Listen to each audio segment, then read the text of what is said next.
It's our wedding day, why isn't the bride and groom here yet? Hurry up. As I was going about my day as usual, my phone rang. Wondering who it might be, I was told something utterly confusing.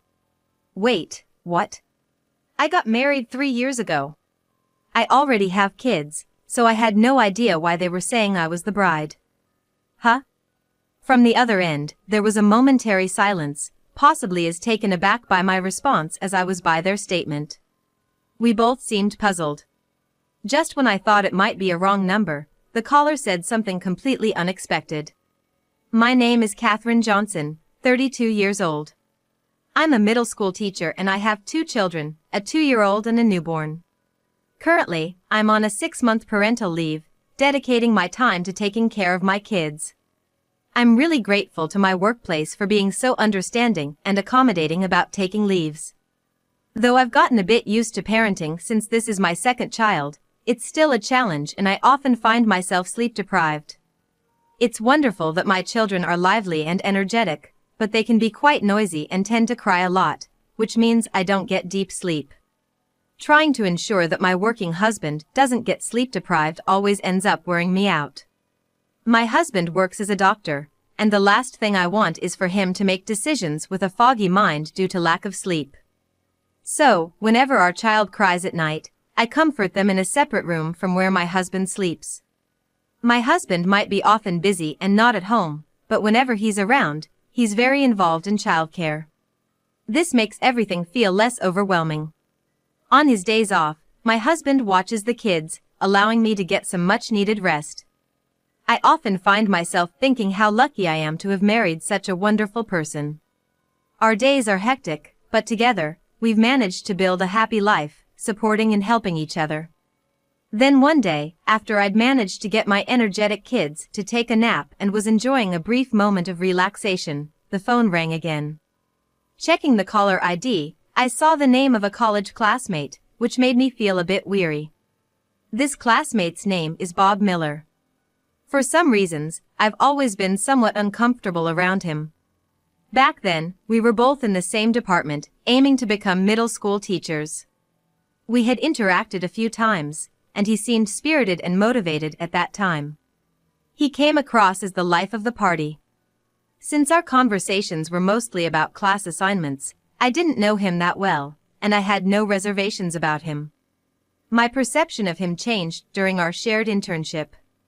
During this time, Bob acted self-centered, often disregarding my opinions and even blaming me for his mistakes. No matter how many times I pointed out his errors, he never accepted his faults. It felt like talking to a brick wall, he never listened.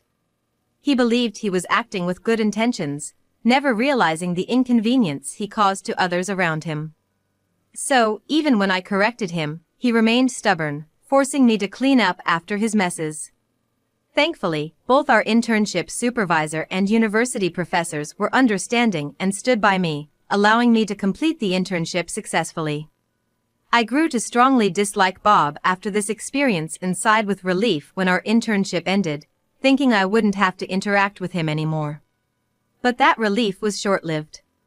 Because we were at the same internship site, I often found myself dealing with Bob's issues. This, unfortunately, gave him the impression that I was interested in him. He became overly familiar and clingy, acting as though we were in a romantic relationship.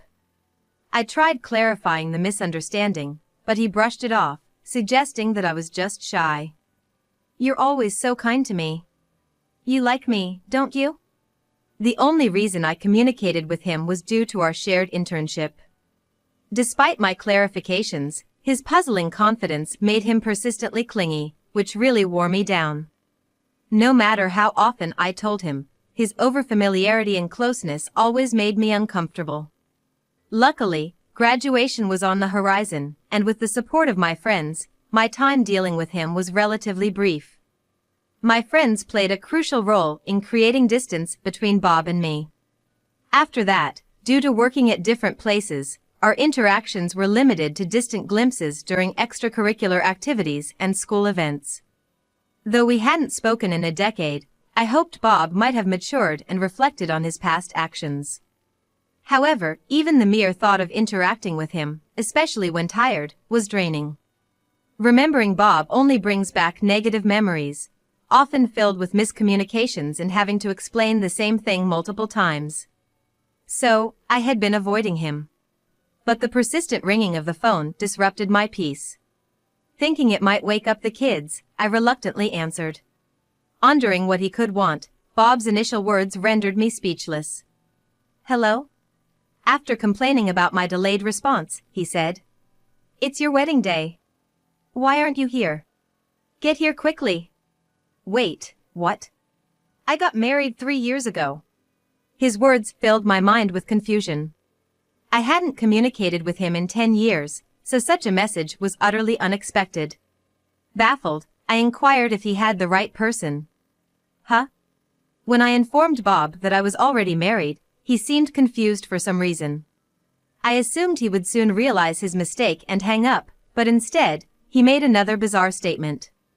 "We're in trouble. Everything for the wedding is set. Just come over quickly." For some odd reason, he seemed desperate to have me at the wedding venue, which left me increasingly puzzled. "You should be talking to your fiancé, not me." I thought I was pointing out the obvious, yet Bob kept urging me to come, saying the venue was nearby. I could faintly hear voices in the background, suggesting that the bride and her side of the guest list were absent. Still, I could hear voices from the groom's side showing their confusion. It appeared Bob was genuinely conducting a wedding. Given I had no connection to this and was clearly an outsider, combined with my fatigue from childcare, my patience with Bob's inexplicable behavior was wearing thin. "Listen, I've been married for 3 years and have kids. What are you talking about?" I struggled to comprehend Bob's ramblings, but tried to stay as calm as possible while questioning him. But Bob didn't give a clear answer and just kept insisting I come to the venue. "You have to come. Everything's ready. If you don't, we'll have to pay cancellation fees. Just wear the wedding dress." He persisted. Despite my repeated refusals, citing my existing marriage and current childcare duties, Bob was unyielding. The back and forth continued to the point where I lost my temper and shouted, "Stop calling me with this nonsense." Ultimately, I hung up, frustrated. My rare moment of relaxation was ruined, leaving me in a terrible mood.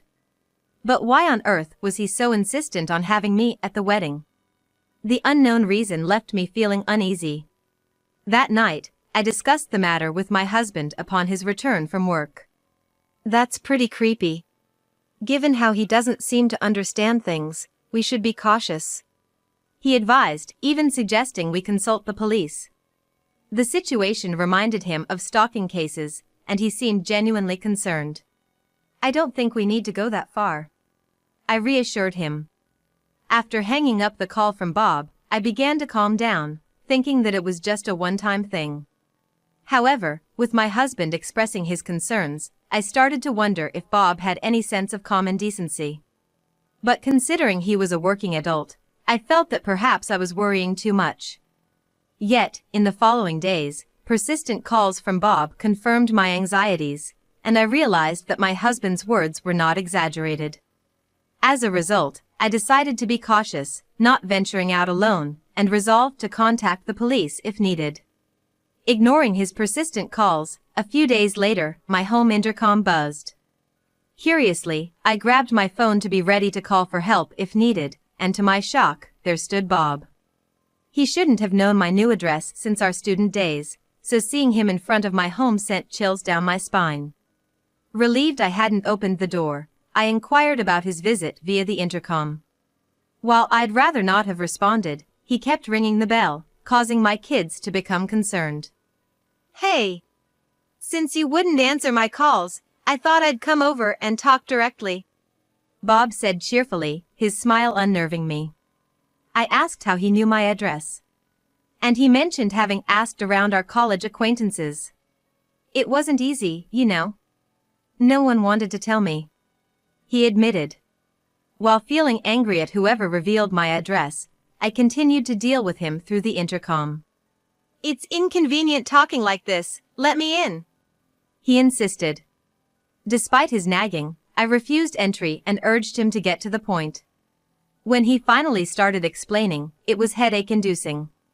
He had called me to the wedding venue the day before the ceremony because his fiancé had vanished, and he wanted me to fill in for her to avoid cancellation fees. I met my fiancé on a free dating app. Maybe that's why she lacked common sense since it was free. Bob complained. While he ranted about his fiancé, I thought they seemed a perfect match, given his unreasonable actions. And sure enough, without a bride, the wedding was a disaster. Bob was apparently scolded by his family and relatives, and had to pay the cancellation fees. Now, since you didn't come, you should cover half of the costs, he claimed. What are you talking about? I exclaimed, my jaw dropping. Unbelievably, Bob wanted me to pay, saying that he was being generous in only asking for half. I had nothing to do with your wedding. I firmly refused, but he kept blaming me. Feeling overwhelmed and unable to handle the situation, I threatened to call the police. That seemed to deter him, and he finally seemed ready to leave, but not before saying, "You didn't show up when I asked, so I'm gonna send you the bill. Make sure you pay." However, Bob insisted that I pay him before finally leaving. The audacity of his demands, coupled with the fact that he'd come to my house uninvited, left me mentally exhausted. Once I confirmed he was gone, I felt drained and slumped down in relief. Later, a detailed invoice and a letter insisting on how much I should pay were sent to me. Feeling overwhelmed, I consulted my husband. He too was taken aback, not expecting anyone to act in such a manner. Together, we brainstormed how to handle the situation. A few days later, after leaving our kids at their grandparents', we headed to the address mentioned in the letter. Upon seeing the address, my husband felt a sense of recognition. When we rang the bell, a couple answered the door and were surprised to see my husband. "Why is the doctor here?" It turned out, my husband was their family physician. Never had I imagined that Bob's parents would know my husband, reminding me of how small the world can be sometimes. "We apologize for the sudden visit, but it seems your son has been pressuring my wife to pay for his wedding expenses," my husband explained succinctly. The couple, clearly shocked, hurriedly called Bob. While waiting for him, we provided a more in-depth explanation, showing them the invoice and letter. Seeing the documents, they sighed heavily and looked troubled. "We're so sorry about our foolish son's behavior. We had no idea he was doing something like this," they apologized. Soon, Bob arrived, nonchalantly asking, "Why did you call me back suddenly? Oh, did you come to pay?" Thinking we'd come to settle the bill, Bob looked pleased until his father reprimanded him. "What do you think you're doing, demanding money from someone who had nothing to do with your wedding?" Yet, Bob remained unfazed by his parents' scolding. At that point, my husband sternly said, "You've been harassing my wife to pay for your unrelated wedding expenses. We can report this to the police, you know." "Who the hell are you?" Bob responded initially dismissively. But when he learned that the stranger was my husband and also a doctor, his attitude shifted. When my husband revealed the reason for our visit, Bob instantly started to act flustered, trying to dodge the situation. "I wasn't harassing her. She just owes me that money," he declared. Despite our confrontation, he persisted with his demand, coming up with various justifications. It seemed like he genuinely believed what he was saying, making me think this was going to be a long conversation. I was feeling really frustrated. Just listening to Bob's side wouldn't resolve anything. He seemed unaffected even by his parents' scolding. So, I decided to start asking him methodically to understand why this was happening. Although he was a teacher and supposed to be mature, I felt drained having to handle him as if he were a child. "Why didn't you first reach out to your fiancé before contacting me?" "Why?" I asked, believing he would have had numerous ways to contact his intended. I had been too eager to end the call when he'd phoned and hadn't inquired about this. "I tried many times but couldn't reach her. That's why I asked you to stand in," Bob replied nonchalantly. However, when both his parents and my husband gave him stern looks, he finally seemed to feel a bit uncomfortable. Towards me, he had a big attitude and was rather self-centered in his narrative. Yet, when cautioned by my husband, a doctor, he became more subdued. It appeared he respected titles more than people. The realization that such a person was teaching impressionable middle school students made me apprehensive. Still, I continued, now curious about his fiancée. Turned out, he had started dating her about 6 months ago after meeting on a dating app. After introducing her to his family, marriage was expected, and they decided to go with the flow. She apparently didn't have any immediate family, so the wedding talks progressed rapidly. They both had been on board at that time. But then she suddenly said she can't get married and became unreachable. Bob added. We had everything ready for the wedding, and all the guests were invited. It's hard to call it off just because the bride isn't available. He recalled that I worked at a nearby middle school and assumed I'd still be single, hence his call. You had a crush on me, right? So, I thought this would be perfect. Plus, you get to wear a free dress and enjoy a feast. It's all good, right? Hearing Bob's absurd reasoning, I was taken aback. Firstly, I'd never been interested in him, and being assumed as perpetually single was irksome. His parents were clearly shocked by his audacious claims as well. Despite my growing mental distress, I continued to ask questions and eventually found out that his fiancée's name was Lily Young and she worked as a nurse at the same hospital where my husband practiced. I probably know her. I'll let her know. My husband said, a puzzled expression crossing his face after hearing the name of the fiancé. From Bob's explanation, we couldn't grasp the full picture. Thus, we decided to reach out to the fiancé through my husband to discuss the matter. I believed that if the involved parties talked it out, the issue would be resolved. But just when I thought the matter was settled, I received a call from the fiancé a few days later. I heard from the doctor. I sincerely apologize for dragging you into this. Lily, who was Bob's fiancée, apologized in a calm and respectful manner for the chaos caused. Given the impression I had of Bob, I was secretly taken aback by Lily's courteous demeanor.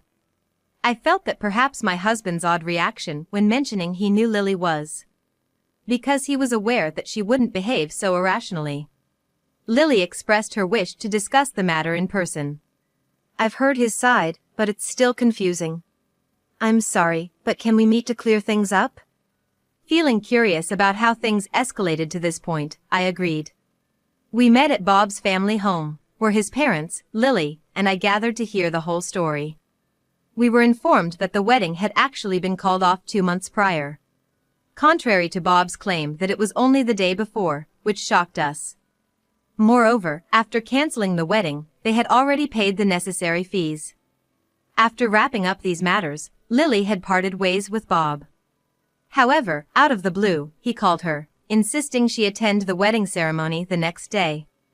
Having received a sudden call from Bob asking me to stand in as the bride, I could relate to Lily's confusion. We had already cancelled the wedding and were no longer seeing each other.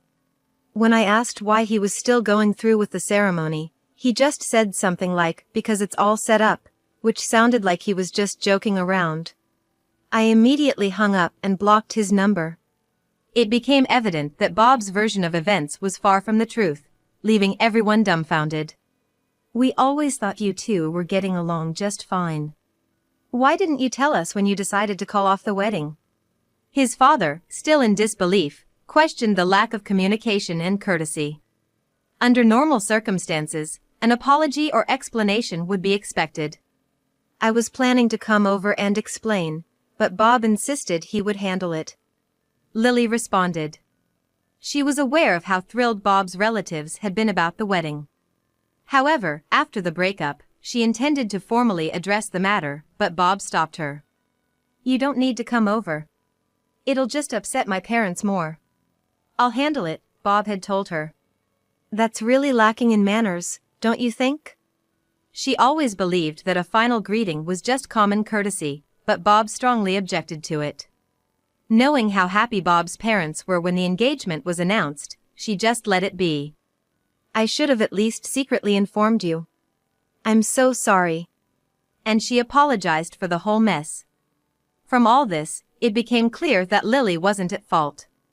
But everyone was puzzled why Bob was still preparing for a wedding even after canceling and paying the fees. Having canceled the wedding and breaking off the engagement, there seemed to be no clear reason why Bob still wanted to hold the ceremony.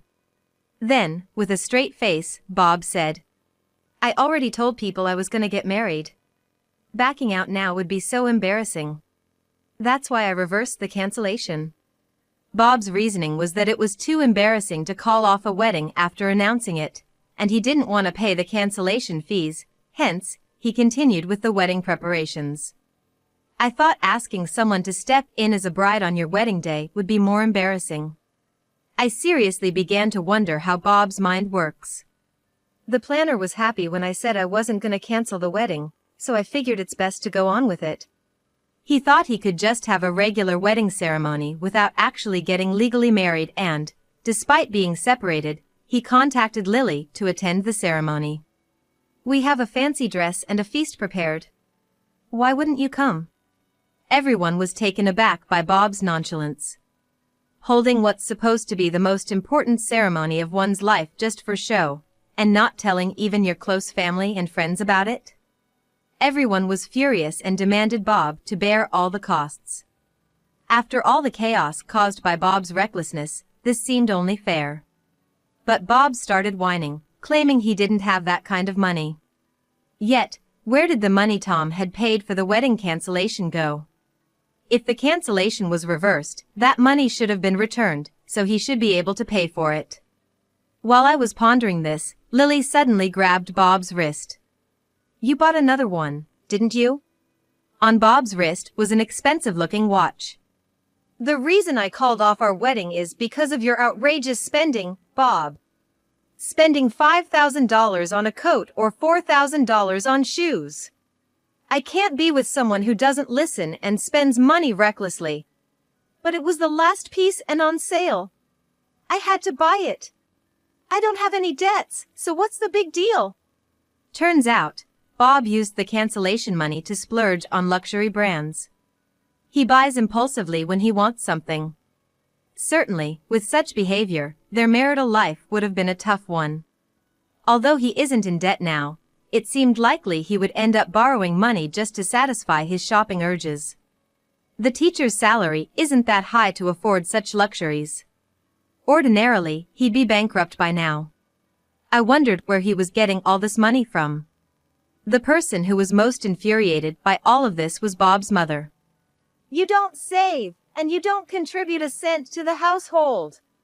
Is this where your money has been going?" Bob lived at home because his workplace was nearby, relying on his parents for rent and even groceries. Initially, when he started his job, he wasn't earning much and didn't have significant savings, so his parents didn't particularly ask him to contribute financially to the household. But even after a decade, he still didn't contribute to household expenses and claimed to have no savings. His parents found this strange, but never imagined he was spending on such extravagances. They had been concerned, but trusted Bob when he assured them he was managing his finances and planning for the future. It's natural for parents to trust their grown-up children when they say they're okay. Bob, now in his 30s, neither helped with house chores nor contributed financially, fully relying on his parents. He could afford such luxuries by spending his entire salary on his whims.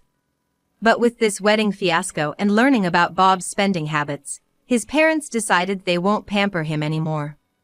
"Listen here. You'll pay every penny of the cancellation fee yourself. Don't you dare burden others with your problems." Bob's father yelled furiously, and Bob finally fell silent, nodding with a pale face. Later, it turned out that Bob had been asking several people for my address. Among them, someone who found his behavior suspicious reached out to me. Once I explained the situation, word of Bob's misconduct quickly spread among the school staff. From the beginning, parents didn't think highly of Bob at school as he didn't seem to take his students' concerns seriously. Students saw him as a friendly and approachable teacher, but not one to go to with serious concerns. As a result of the circulating rumors and the uncomfortable environment, it seems he resigned from his teaching position. His parents, having had enough of his irresponsibility, seemingly kicked him out of their home. Without any savings, Bob resorted to selling his luxury goods to find a place to live and is apparently now living in poverty. Moreover, he didn't have the money to pay the cancellation fee and ended up in debt. So, it looks like he's gonna be stuck in this poor lifestyle for a while. Because of all this, he apparently doesn't have the energy to come at me with any more crazy ideas. Furthermore, his parents, wondering where they went wrong in raising him, apologized to me. They assured me they'd keep a close eye on him so he wouldn't cause any more trouble. If his stricter parents are now watching over him, I doubt I'll ever encounter Bob again. I finally felt relieved, knowing I wouldn't have to deal with him. As for me, I've been busy with childcare as usual, but with my maternity leave coming to an end, I'm preparing to return to work. I always knew that small actions could lead to unexpected situations, but never thought I'd get dragged into something like this despite being cautious. I hope nothing like this ever happens again, but if it does, I've decided I'll handle it calmly and safely.